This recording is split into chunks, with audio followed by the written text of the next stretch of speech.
5 things to know before you try to create and sell your first course or group program. Let's jump right into it. Thing number 1 to know is, what is your worst case scenario and what will you do if it happens? It might feel a little bit counterintuitive, and of course our goal is not to have you fail, but you want to be planning to succeed while also having that backup plan for what are you going to do in case things don't work out. One of the most common answers I get to this question is, well, if I don't make any sales, then I'm going to be discouraged, and maybe I'm going to take that as a sign that I can't do this. So you want to prepare for that beforehand. So if it happens, again, not planning for that, but if it happens, you're prepared and you don't let it stop you. So you might think through, okay, if this happens, I'm going to analyze my strategy. Maybe it was my offer. I'm going to have this plan in place so that you kind of get to run on autopilot if that happens and don't get discouraged. Now, for many people, actually, what they don't realize is that that might be a really bad scenario, of course, but that might not be the worst case scenario. What might be even worse for some people is if you make just 1 or 2 sales and you're hoping for 10 to 20. What are you going to do if you make just 1 or 2? Because is it going to be worth it to you to create and sell the course or group program and deliver it just for 1 or 2 people? That's the case I really wanted to make sure you're aware of and plan for, because in that situation, I would highly recommend that you do. The truth is, a course or group program is an asset. It's not something that you just sell once and then you never get to sell it again. It's frankly one of the best assets possible that you can create in an online business, because it's essentially something that you create once, and yes, over time you'll improve it, but essentially you can sell it over and over again with a very small amount of additional time and work on your part. So even if you have 1 or 2 people, first of all, that's 1 to 2 people who said yes to you. That's 1 to 2 more than 0. And each person is not a number, it's an individual person. And you never know where that can go. That person might become an amazing case study for you that helps you sell out your next program. You never know. And the truth is, if you're not honoring each individual student that comes through, you're not going to ever become the course creator who is able to support hundreds or thousands of students, because each of those is only 1 person at a time still. What's more, once you get that course created, even if it's just with 1 person, that'll be 1 more person giving you feedback as you create your course or program and help you make it the best possible, way better than you could if you were just doing it on your own, no matter how well you know your subject. Because there's always the additional component of how your students are going to react that you might not take into account. So that's thing number 1. If you don't make any sales, what are you going to do? And if you make just 1 or 2 sales, or a lot fewer than you anticipated, what are you going to do? And I shared my recommendations for both of those. Thing number 2 to think through is, what is the result that your online course is going to help someone get? And this is really important, because a lot of aspiring or new course creators or coaches wanting to transition into group programs come to me and say, yeah, the result I'm going to share is that it's just going to be a really amazing, comprehensive course. I'm going to put everything I know about this topic into it. That's not a result. That's not a powerful incentive for someone to want to buy your product. The result is, what is someone going through your course or program going to get from it, like a tangible result? So if you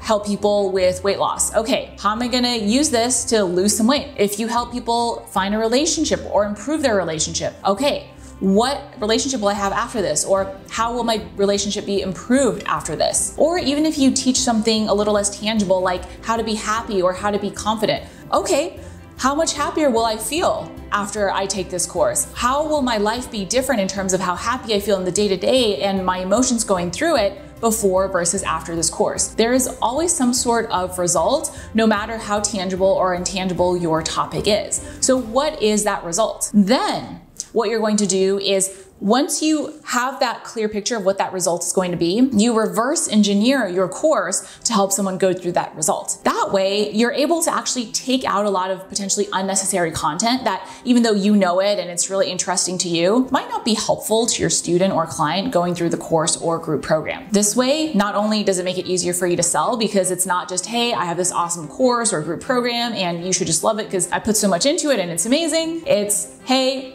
here's this course or group program that's going to help you get this result. And it makes it a lot easier for you to create the course or program as well, because each step that you're thinking through, each module, each lesson is moving that student or client forward towards the result. And you get to think through, okay, what's the best, most concise way for me to do it? And if there's something I want to share and it's not helping a student move through the result, maybe I don't share it, right? So that makes it easier for you to create the best product from day one as well. Thing number 3 to know is, what is your personal goal with creating and selling this course or group program? Is it because you are looking for a burst of cash? Is it because you are looking to start leveraging your time? Is it because you're looking to scale your business? Now, I mentioned these 3 examples specifically because these are 3 of the most common reasons. Reasons 2 and 3 are great. They're an awesome reason to create and sell out your course, right? To reach more people, to increase your revenue, to do so without having to proportionally spend that much more time per client because you're capped out maybe with one-on-one consulting or coaching clients. Reason number 1, though, is the one that I really want to dig into a little bit more. Because if you are thinking, I want to use a course or a group program and it's my first one ever to drive a boost of cash, yes, that's absolutely possible. I've helped a lot of students and clients do it. However, if that is your main goal, there is often a better way to do so simply by offering a higher end one-on-one coaching or consulting service. That's a lot easier for you to sell. It's a lot easier for you to get clients, and it's going to be a higher boost of revenue and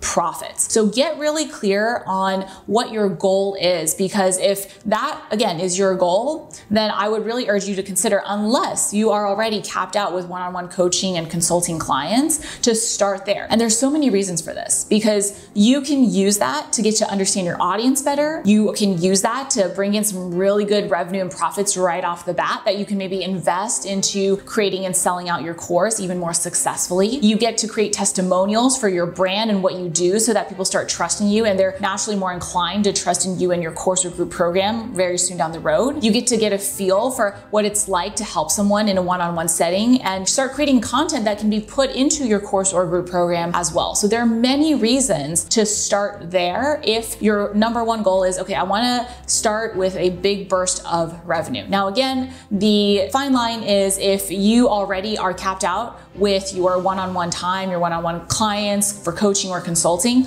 then yes, this is the perfect time to transition into courses. But I want to make sure that you're thinking through this as well so that you are ultimately setting yourself up for the best chance of success. Thing number 4 to know is if you can list at least 3 people who are potentially interested in the course or group program. The reason for that is this. I see a lot of new course creators who come to me and have this idea. I used to have it too, so I get it. This idea that they're gonna create a course, they're gonna put it out, they're gonna write some emails, maybe some social media posts, and people are just going to buy. Unfortunately, that's not how it works. I remember for my very first group program ever, when I sold it out, I essentially had to speak to every single person before they were willing to trust in me and my program enough to buy it. And that's because at that time, I didn't have an established reputation. I wasn't super well known. I didn't have the years of showing up in content and social proof that I do now. And that's the place that most of us start. And so none of those people who ended up buying from me were people who just randomly found me and were like, oh, this course looks amazing. I don't know this person, but let me buy anyways. That does happen down the road. And it happens to me fairly frequently nowadays. But again, for your first course or group program, I would not count on it. And so when you are thinking through this, you can think through, okay, are there people I know who've expressed interest in having me help them with this? If so, then okay, that's a few people who would be potentially interested in this. Or a very common scenario is if you've already sold coaching and consulting services and there have been people who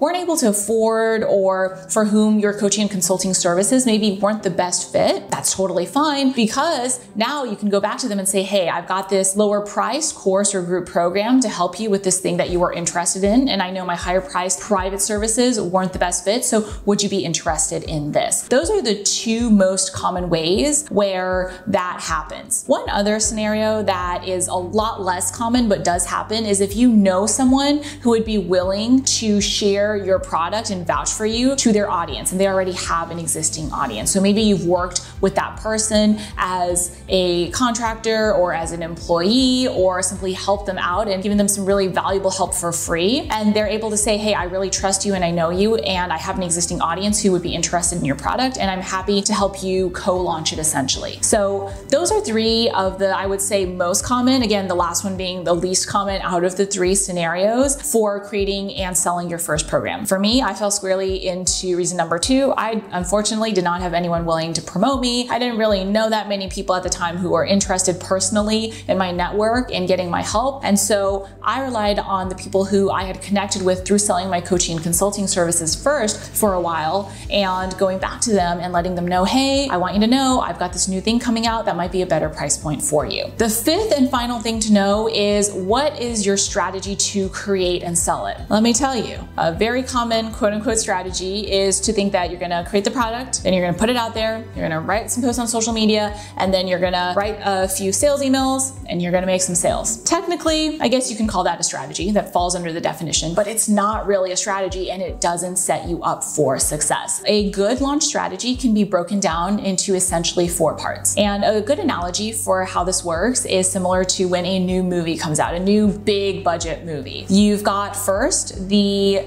pre-launch, which is the time when you're seeing some trailers for the movie come out, you are seeing the actors do the press rounds and really talk up the movie. You're really hearing it talked about everywhere, essentially, so that you're getting excited for it and becoming aware that it's even coming. The equivalent for you for a launch in your pre-launch phase is to start building your audience during that period, really start ramping up, letting people know, hey, I've got something exciting coming in just a short amount of time. Look out for it. It's gonna be awesome. Let me give you some really cool content and tidbits and previews beforehand so that you get excited for it, and putting your name out there as best as you can. The second phase is the launch trigger. So the equivalent for a new movie might be the red carpet premiere of the movie itself. It's like this really big thing that signifies, okay, the movie is out, or opening day in the movie theaters. So for you, the equivalent of a launch trigger is some sort of event that lets people know, hey, the movie, aka your product, is out,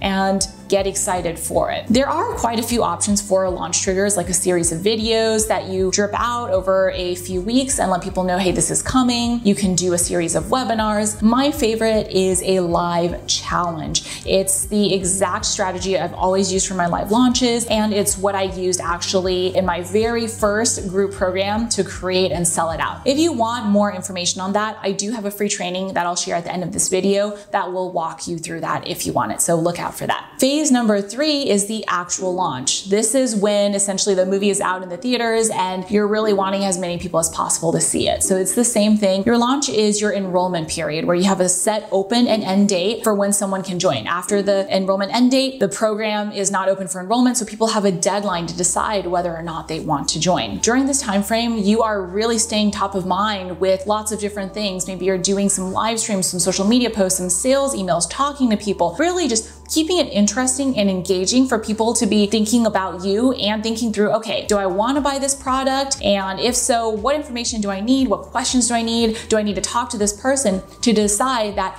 I want to get this product? The fourth phase, I guess the equivalent maybe when the movie is rolled out to Amazon Prime or Netflix or DVD, not exactly, but somewhat similar, is the post-launch, where, okay, you are done with the launch, you've got your people in, and now it's time to deliver. You're going to deliver the best product possible so that you get some amazing testimonials, you build your reputation, and it primes you to sell your course even better the next time. And during that period, you're also going to be analyzing what went well in your launch and what didn't go well, so that you can repeat and do even better the things that went well, and then improve or completely cut out of your strategy the things that didn't go so well. So those are the 4 phases, and that is the 5th thing to know. Now, like I said, if you are ready to create and sell out your first ever course or group program, I do have a free training for you on the exact live challenge strategy that I created years ago to create and sell out my own course and group program, and how I did it and the specifics for how I've always done it